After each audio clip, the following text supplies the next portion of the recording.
Now, we recently just received a new update to the iRacing GTPs. There's been a lot of complaints about this being quite an unrealistic update. The complaints have really been about the iRacing GTPs being way too fast compared to real life. Now, up on the screen right now, I have a perfect example. Someone's gone through, tested them. The new iRacing GTP, the real world example, and the iRacing old GTP. Now, as a perfect example of how ridiculous it is, we'll take something like Sebring T1, where the new iRacing GTP has an apex speed of 256 kilometers an hour, compared to the real world example that is 182 kilometers an hour, which is taken from the 1000 miles of Sebring 2022. That is a difference of almost 70 kilometers an hour at the apex compared to the old iRacing GTP, which was on 211. Not as bad, but still almost 30 kilometers an hour off. Now, to just quickly show you how ridiculous it is, I'm going to be taking a lap from the high mode, the world record that someone said, that Chris Lallam set at Le Mans.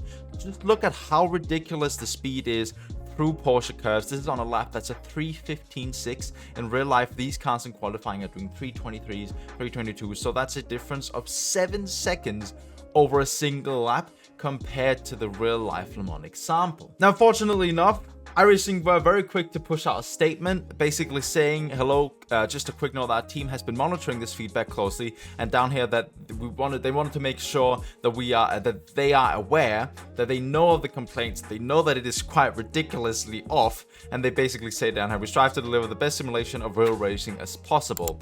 Basically saying that they are looking into it, they are aware of the bad changes. We'll have just a bit more info that we'll share soon, they say, which is a step in the right direction for sure.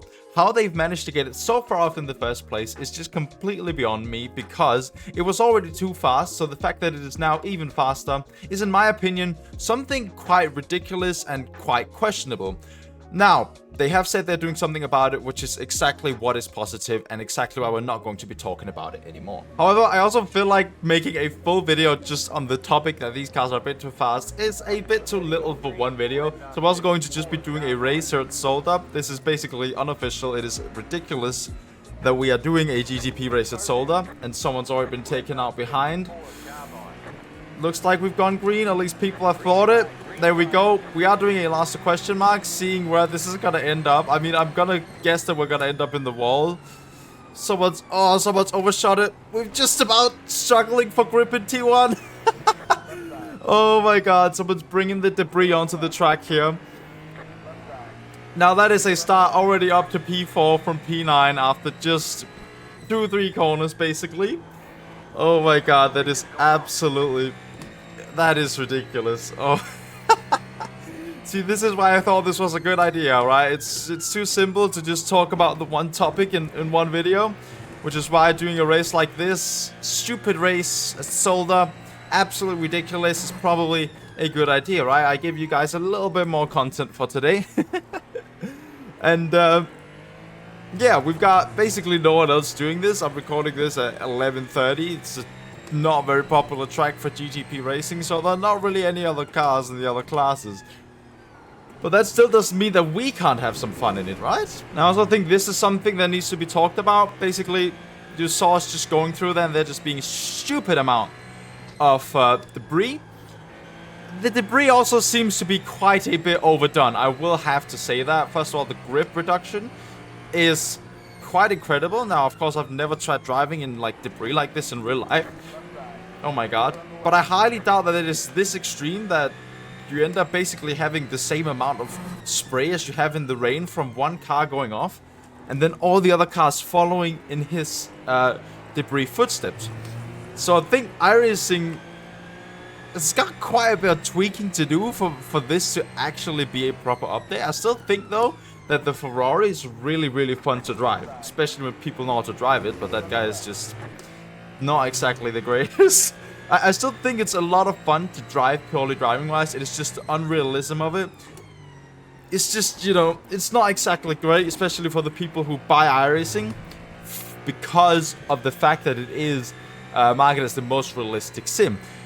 Now, I'm still gonna be driving this because I think the Ferrari looks good, it sounds good, and I think a lot of people have already noticed that it is a really fun driving experience on iRacing, despite its total unrealism and total overspeed.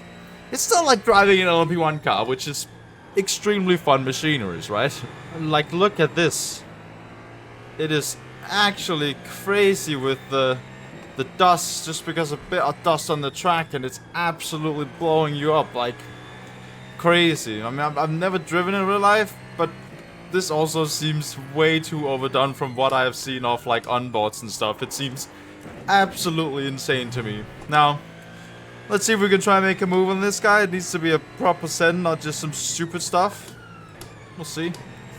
Let's see if we're close enough to try and make a move into the first corner. Oh my god, he's just completely taken his apex. He did not give a flying shit about me being on the inside there. I just had to completely back out of that. If not, he was just gonna take us both out. Alright. Well, that's interesting. I guess if that's how he wants to race, we'll race him back like that. Let's see what he wants to do here. He just made a mistake through there. I don't mind. Alright, race him off the track. What is he doing? Alright, this guy is crazy in the head. Try and squeeze on the outside here. Just about can't. Oh my god. Alright, interesting. Yeah, that's unfortunate. I do think that little bit of contact gave us some damage.